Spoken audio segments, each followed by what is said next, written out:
ওখানে একটু ভয় লাগে, একা আমরা কেউ যাই না একা। ভয়ঙ্কর ঝোপঝাড়ে ঘেরা এক বটগাছ। বটগাছের পেটের ভেতরে আছে বহুকাল পুরানো একটা মসজিদ। স্থানীয়রা বলেন 40 জন জিনের একটা দল পাহারা দিচ্ছে এই মসজিদটাকে। এই বটগাছের ডালে ডালে বসবাস করে জিন আর ভূতেরা। পাশে আছে অদ্ভুত ভয়ঙ্কর এক পুকুর, যে পুকুরে কখনো কেউ মাছ ধরে না, ধরলেই নাকি মৃত্যু অবধারিত।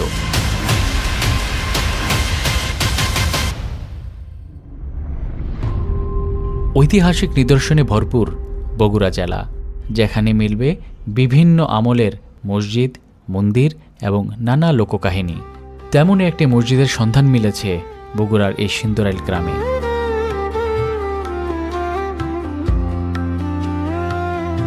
বগুড়া জেলার কাহলু উপজেলার মালঞ্চ ইউনিয়নের সিন্দুরাইল গ্রামে সত্যিই আছে এমন একটি মসজিদ। বগুড়া শহর থেকে যার দূরত্ব মাত্র 15 কিলোমিটার। বন্ধুরা, আজকে আপনাদেরকে নিয়ে যাব জিন ভূতের বসবাস করা সেই বটগাছ মসজিদ দেখাতে, সাথে আমিও দেখব আপনাদের সাথে।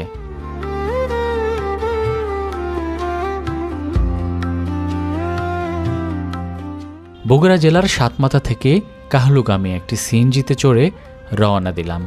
গ্রামীণ প্রাকৃতিক দৃশ্য দেখতে দেখতে এগিয়ে চললাম।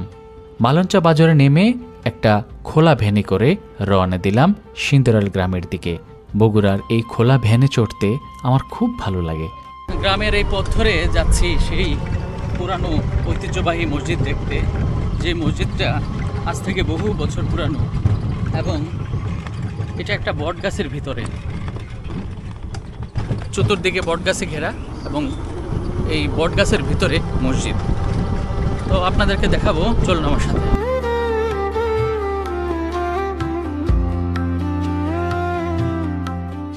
আকাশ মেঘলা হয়ে ঠান্ডা বাতাস বইছে, মনে হচ্ছে খুব শীঘ্রই বৃষ্টি নামবে।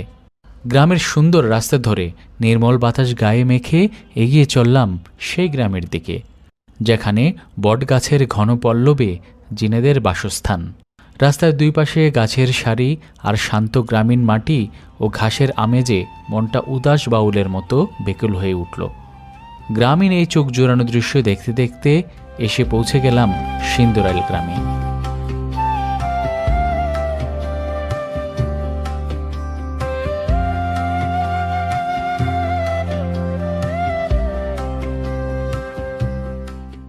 তবে সেই রহস্যময় মসজিদ আর বটগাছটা কোথাও খুঁজে পেলাম না। বাপ দাদারাও বলতে পারে না। আমার আব্বাদের বাড়ির 105 বছরের মানুষ আছে, তাও বলতে পারে না কিভাবে হয়েছে এটা। তারও পুরানো, তার 100 বছর আর 200 বছর, তারও বেশি। এগুলো সাইজ সুইজ দেখে বোঝা যায় যেগুলো ওই সেই আমলের, এঙ্গে পাতলা পাতলা এটা দেয়। স্থানীয়দের সহায়তায় শেষ পর্যন্ত দেখা পেলাম বটগাছটির, কিন্তু সেখানে যেতে হলে কিছুটা পথ হেঁটে যেতে হবে। জায়গাটা আশেপাশের বসতি থেকে অনেকটা দূরে, নির্জনে। সিন্দুরাইল ও বর্তা গ্রামের মধ্যবর্তী স্থানে অবস্থিত এই ভয়ঙ্কর মসজিদ। মূল রাস্তা থেকে জায়গাটা অনেকটা ভিতরে, আইল দিয়ে তারপরে হচ্ছে ওই জায়গাটাতে যেতে হবে। মসজিদটা মূল সড়ক থেকে অনেকটা ভিতরে। আমরা যাচ্ছি ওদিকে। এখানে যে স্থানীয় একজন দাদু আছে, উনি বলতেছিলেন যে এই মসজিদটার বয়স 700 বছরের পুরানো। আমি হয়তো ভাবছিলাম 200 বছর।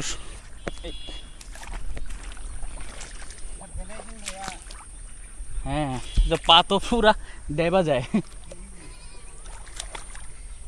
পুরা হাঁটুর নিচ পর্যন্ত ডেবা যাচ্ছে। দর্শক,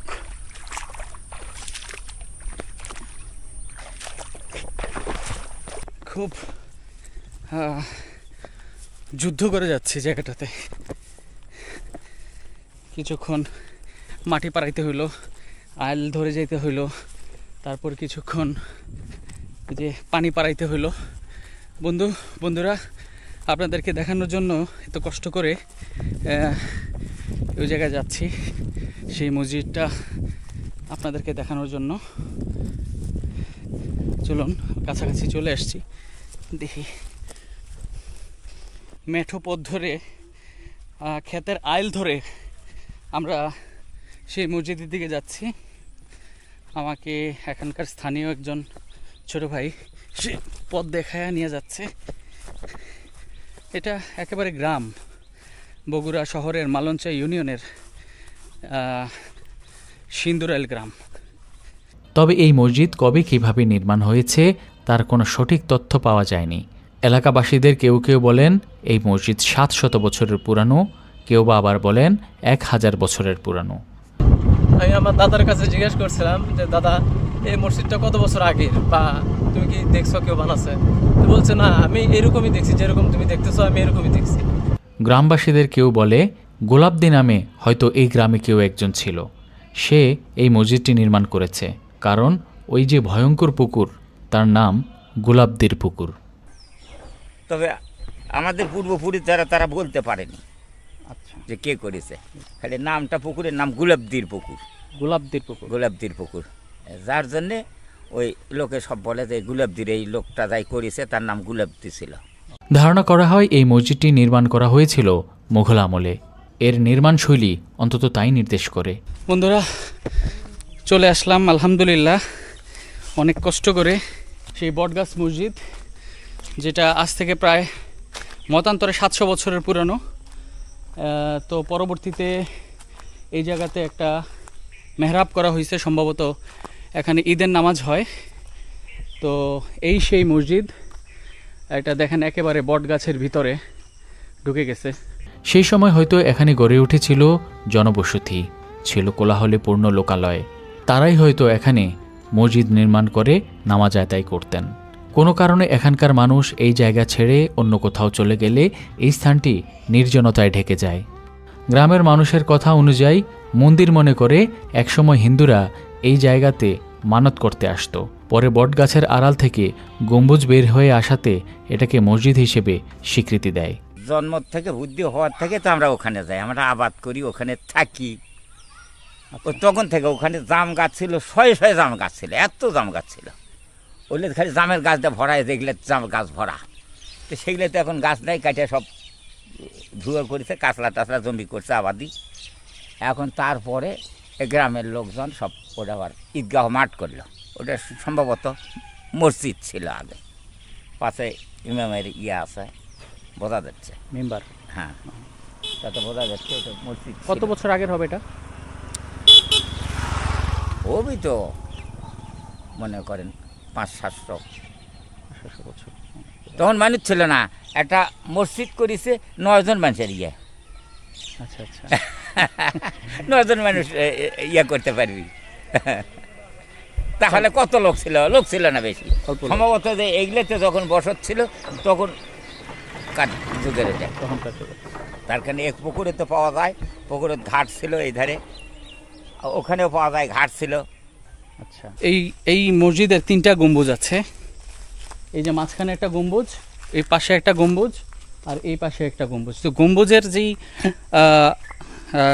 নিদর্শন বা গম্বুজ দেখে মনে হচ্ছে যেটা মুঘল আমলের কোনো এক সময় তৈরি করা একটা মসজিদ, কারণ মুঘলদের স্থাপত্য কৌশলটা কিছুটা এরকমই। তো মসজিদটা খুব একটা বেশি বড় না, খুব ছোট একটা মসজিদ, ভিতরে স্পেসও খুব কম। হ্যাঁ, কিন্তু মসজিদটার বয়স বেশ পুরনো, একেবারে বট গাছ মসজিদটাকে এমনভাবে আঁকড়ে ধরছে যে এটা আসলে এই বট গাছের ভিতরে, পেটের ভিতরেই এই মসজিদটা চলে গেছে। এখন বাইরে থেকে হঠাৎ করে খেয়াল না করলে বোঝা যায় না যে এটা যে একটা মসজিদ। হ্যাঁ, এটা বটগাছই মনে হয়, কিন্তু ভালো করে লক্ষ্য করলে দেখা যায় এটা আসলে একটা মসজিদ।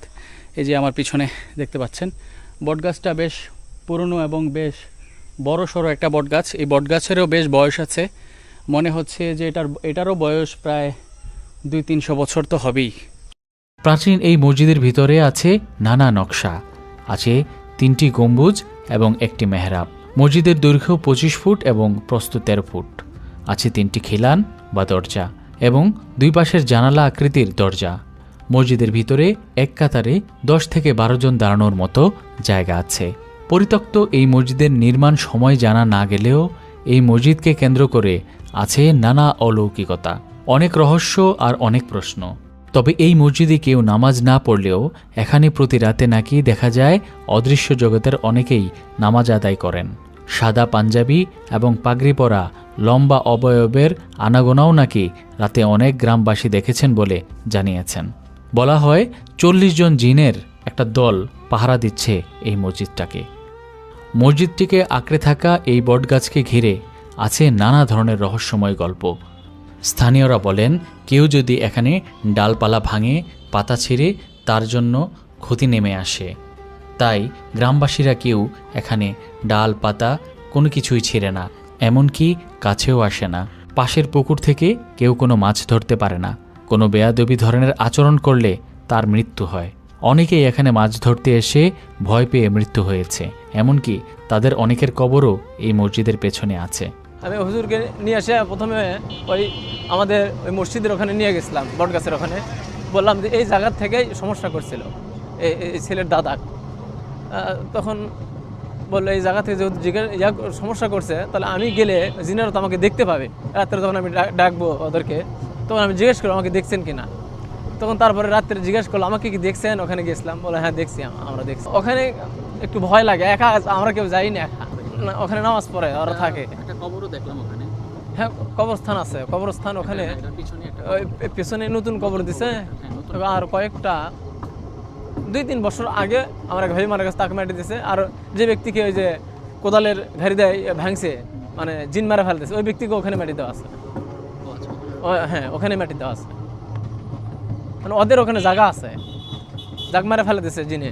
ওদের ওই বট গাছের সামনে 1 বিঘের মতো ওদের জায়গা। ওই কলার বাগান দেখছেন, যে কলা বাগানটা ওদের, তাছাড়া একটা পুকুর দেখছেন পাশে, দোয়ালা পুকুর, ওটাও ওদের। ওখানে অনেক লোক দেখতে আসে, ক্ষতি করবে না ইনশাল্লাহ। সবশেষে বলা যায়, ইতিহাস লোককথায় যত অলৌকিকতাই থাকুক, রহস্য আর প্রশ্ন হয়তো থাকবেই। সিন্দুরাল গ্রামের এই মসজিদকে ঘিরে যুগ যুগ ধরে চলে আসছে নানা জনশ্রুতি।